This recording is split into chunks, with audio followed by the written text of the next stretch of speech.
ada yang kena kanser, tumor, leukemia, sis, ketumbuhan. Jadi saya nak ajar pada tuan-tuan, kalau saya mati pun, saya rasa puas hati. Ilmu ni saya tak simpan untuk saya seorang. Baik, jadi kalau anak kita, siapa-siapa pun yang ada penyakit yang saya sebut tadi, seboleh-bolehnya pergilah umrah. Pilah dengan siapa pun, pilah. Tetapi masa tuan-tuan nak buat tawaf, di sini lampu hijau, tiang hijau, lampu hijau. Kita nak masuk niat tawaf. Ni hijir, Hajarul Aswad, yang ni lampu hijau.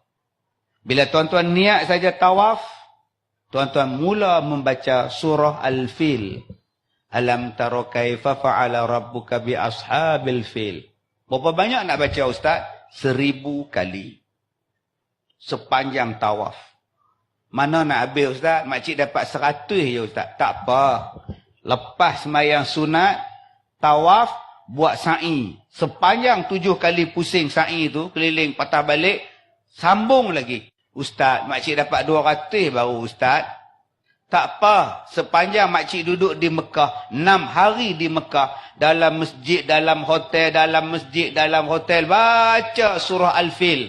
Dalam situ ada satu ayat, nama dia Tarmihim bihijaratim min sijil. Allah rejam, Allah perintahkan burung-burung ababil, rejam mereka dengan batu-batu sijil. Faja'alahum ka'asfim ma'kul. Tuan-tuan, ayat ini sangat berkhasiat untuk membunuh sel-sel jahat dalam badan kita.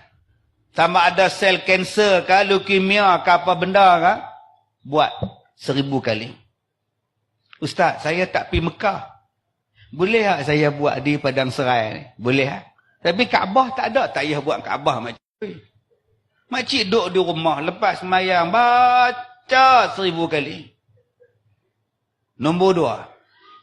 Bila sakit, ambil tapak tangan.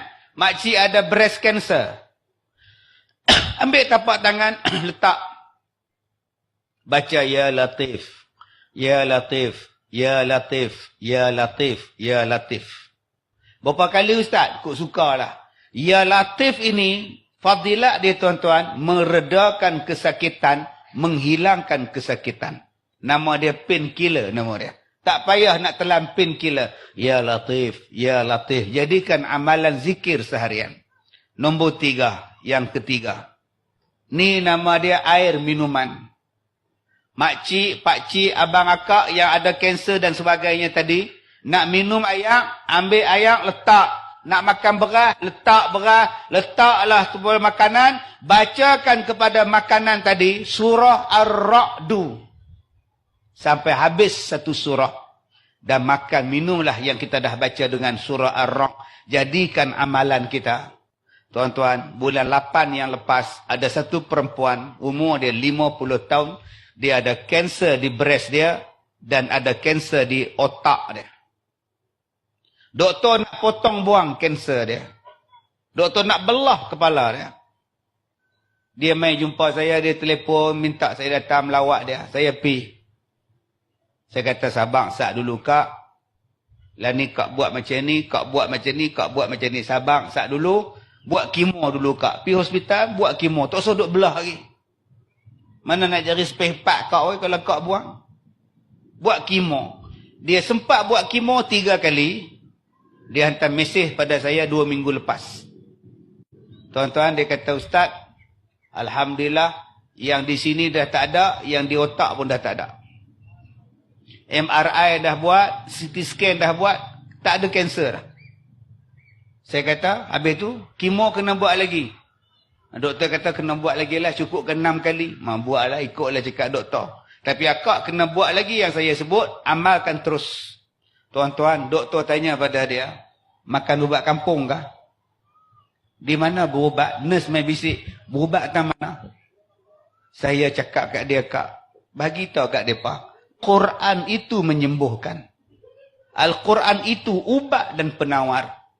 Wa nunazzilu minal Quran ma huwa syifa wa rahmah. Ubat dan rahmat. Yang ni yang tuan-tuan saya nak ajar pada tuan-tuan malam ni. Saya ijazahkan pada tuan-tuan. untuk tuan-tuan amalkan dan sebarkanlah benda ini pada orang lain.